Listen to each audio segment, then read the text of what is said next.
Hello guys, welcome back to another review video, and today we're going to be reviewing Hull City versus Stoke City, and it's coming up next.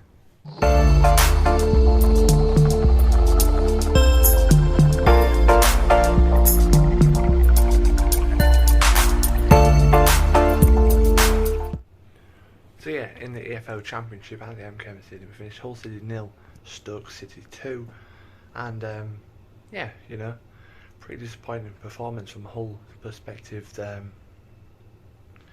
think Stoke deserved it in the end. There was far the better team, and well done to you guys, and congratulations to the rest of the season. Just disappointing. You come from that amazing game against Everton last week, and you go back to reality, and we'll play shocking again.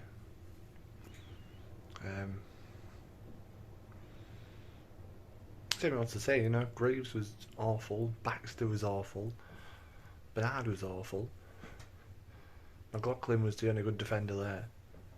Midfield kept getting overrun, and the strikers, they didn't have many chances. So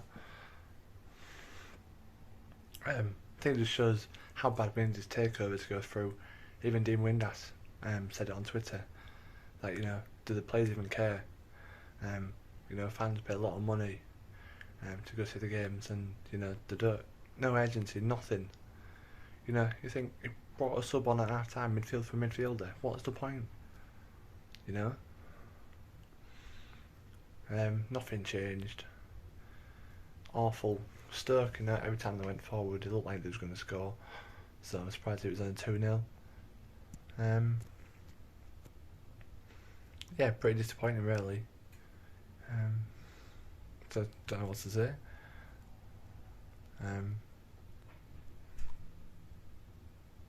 Don't think I'll get any better in midweek Blackburn. Yes, I've done talking. I'm going to move on to the Stoke fan. It's different to the preview one. It's someone off a Stoke podcast. I can't remember the name, but I'm pretty sure they'll probably say it anyway. So let's hand over to them. Hi everyone, it's Michael from the Every Step Along the Way Stoke City podcast. I've been asked to give you my thoughts in terms of how we performed this afternoon against yourselves. Obviously a very kind of, in the end, I think comfortable 2-0 win for Stoke. I thought we controlled the game from pretty much start to finish. I think the kind of key things for us is that when that kind of matchday squad came out at around 11 o'clock, there was a lot of Stoke fans who weren't too pleased. A couple of kind of key defenders missing, so Danny Bart was another one. He's played pretty much solidly most of the season. Ben Wilmot was out as well, which I believe is actually COVID related. But other than that, there was a few obvious players. Tyrese Campbell was out. So there was a lot of nervousness, shall we say, around that. But I'll be honest with you, as I said, we controlled the game from start to finish. We had Phil Jagielka, who had literally only just signed. He hadn't even met all of his team ahead of the game, so generally he had no time to train. He was basically brilliant. Really commanded that at the back. You can tell his experience, and I think again Derby's loss is very much Stoke's gain. So a very good performance from him. Howard Bellis from Man City, who we had on loan again literally a couple of days ago, didn't do anything special, but also did nothing wrong. Again, quite assured. Other than that, really, there was a few kind of obvious call-outs for me. Tom Ince, very, very good. Again, another player who Stoke fans really had written off, and I include myself in that. And he's still got a bit of a way to go to really convince everyone, but you can't complain at what he did today.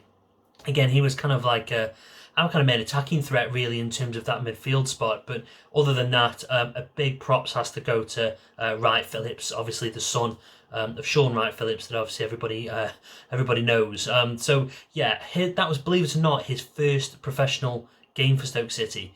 We had Leyton Orient in the week, but you can't really count that considering the level. But again, he absolutely bossed it. It was weird, like the whole defence didn't really seem to know whether to go tight to him, whether to give him space.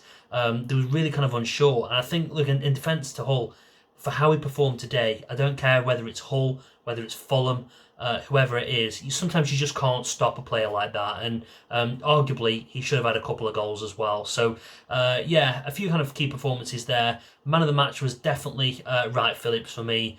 A very, very assured performance. Now, in terms of yourself, in terms of how I think you're actually going to do for the rest of this season, I think it's going to be a challenge for you. I think the problem that you've got is that there's really no kind of end product. I believe you're still under a transfer embargo, if I'm not mistaken. So, obviously, kind of bringing players in, if I'm not mistaken, is going to be pretty much impossible.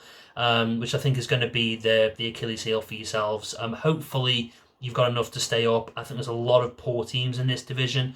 I've got a feeling that you're going to be able to kind of get yourselves through it. The winger who came on for you, I can't remember his name, but when he came on, he transformed things for you. I thought that if your attacking players would have actually had a bit more confidence, really, you could have scored one, and then God knows what would have happened. But yeah, I think whoever he was on the left wing, and apologies for not remembering his name, but if he can get him in that team full time, getting them crosses in, all it needs is one to land, and I think you can kind of march on from there. So fingers crossed for the rest of the season for you guys. I hope everyone still enjoyed the game. Again, hopefully you're enjoying Championship football again. I think this is where Hull should be. I don't think you should be any lower than Championship level. I just don't think that's where you are as a club. So hopefully everything works out, and I wish you all the very best for the rest of this season.